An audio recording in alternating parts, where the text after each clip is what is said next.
So in our greenhouse, on the hottest side is where we grow all our herbs. Here's a variety of mint. It's actually the developer, Tim Blank's grandmother's mint out of Canada. This mint is a 65-year-old variety of mint. It's incredibly tasty. You can smell it. Too bad you can't smell this, but it is super, super good. It's your traditional mint, your common mint. We call it Granny Blank's mint. So it's incredible. So on the hottest part of your greenhouse is where you're going to grow all your herbs. If we come back here, you can see all this oregano that we're growing here. So those are that love to make your own sauces. We've got some beautiful thyme. Look at all this thyme. You can just keep fresh cutting this. Not only fresh cutting it, but you can dry it.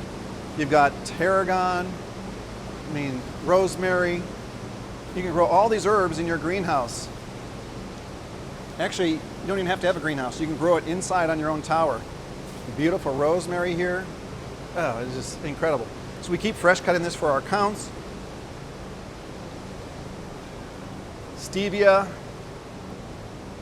tarragon down here, beautiful tarragon.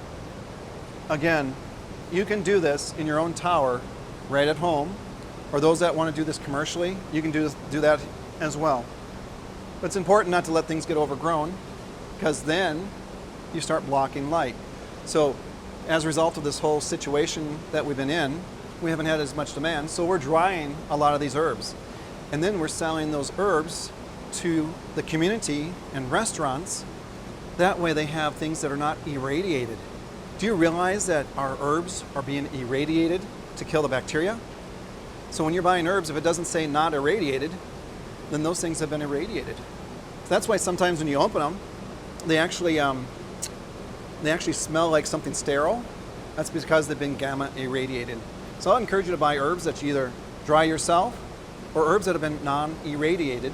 And they'll actually say that they have not been irradiated. So those are the kind of herbs you'd want to put in and on your food to give you different flavors and actually help detox yourself.